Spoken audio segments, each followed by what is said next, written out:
আসসালামু আলাইকুম viewers, welcome back to my channel. Hopefully আপনারা সবাই ভালো আছেন। আজকে আমি চলে এসেছি মাসকলাই ডালের বড়ির রেসিপি নিয়ে। এখানে খোসাসহ মাসকলাই নেওয়া হয়েছে। মাসকলাইগুলোকে সারা রাত পানিতে ভিজিয়ে রাখা হয়েছে, এর ফলে ডালগুলো হালকা ফুলে যাবে। এবার চটের ওপর এই ডালগুলোকে খুব ভালোভাবে ডলে নিতে হবে, এতে এর ওপরে থাকা খোসাগুলো এর থেকে ছেড়ে যাবে। এবার নদীতে নিয়ে যাওয়া হচ্ছে ডালগুলোকে ধোয়ার জন্য। নদীর স্বচ্ছ পানিতে এবার ডালগুলোকে ধুয়ে নেওয়া হবে। গ্রাম অঞ্চলে শীতের সময় ডালের বড়ি দেয়া একটি উৎসবের মতো হয়ে ওঠে।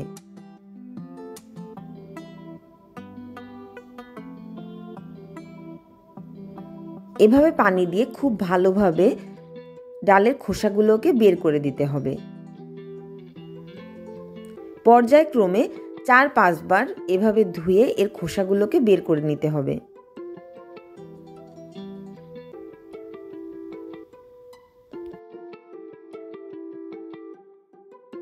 চাল কুমড়ো এবং মাসকলাইয়ের ডালের তৈরি এই বড়িগুলো কিন্তু খেতে খুবই মজার এবং পুষ্টিগুণ সমৃদ্ধ অনেক।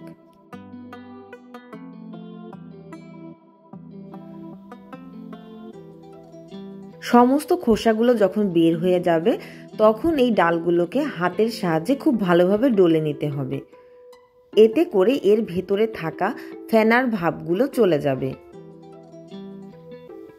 অনেকক্ষণ ধরে বেশ কচলিয়ে কচলিয়ে এই ডালগুলো থেকে ফেনা বের করতে হবে।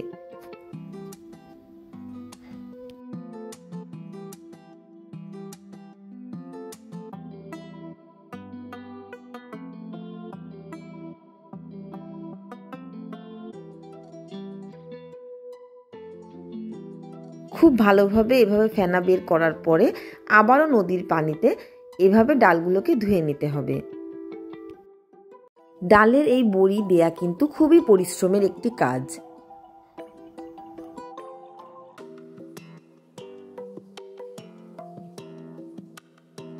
বড়ি দেবার এই প্রক্রিয়াটি কিন্তু অনেকগুলো ধাপে বিভক্ত। প্রত্যেকটি ধাপের কাজই কিন্তু বেশ পরিশ্রমের। কাজগুলো যদি আপনারা খুব ধৈর্য সহকারে এবং খুব যত্ন সহকারে করেন তাহলে বড়ি খেতে খুবই মজার হবে। আমার রেসিপিগুলো যদি দর্শক ভালো লাগে লাইক করবেন, ফ্রেন্ডস অ্যান্ড ফ্যামিলির সাথে শেয়ার করবেন। আর যারা এখনও আমার চ্যানেলটিকে সাবস্ক্রাইব করেননি অবশ্যই সাবস্ক্রাইব করে আমার পাশে থাকবেন।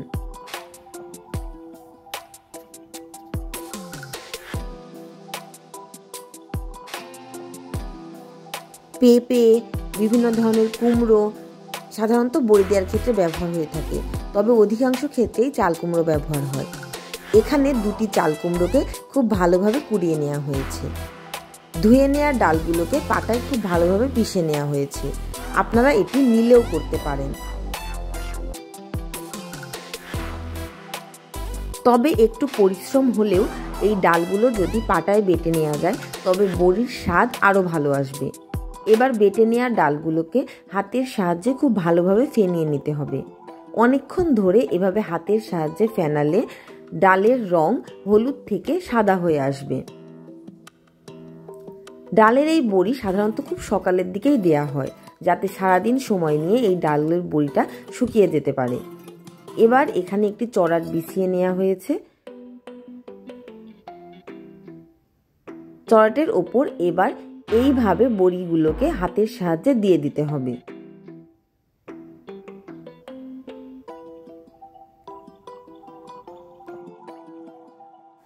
এভাবেই এক এক করে সমস্ত বড়িগুলোকে বসিয়ে দেয়া হয়েছে। কি সুন্দর লাগছে না বড়িগুলা?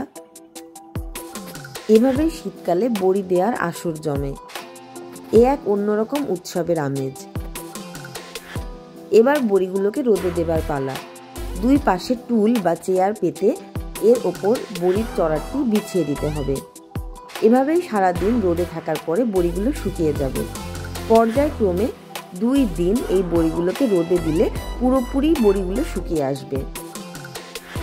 এবার বড়িগুলোকে কৌটায় করে সংরক্ষণ করে আপনারা সারা বছর এই বড়ির স্বাদ উপভোগ করতে পারেন।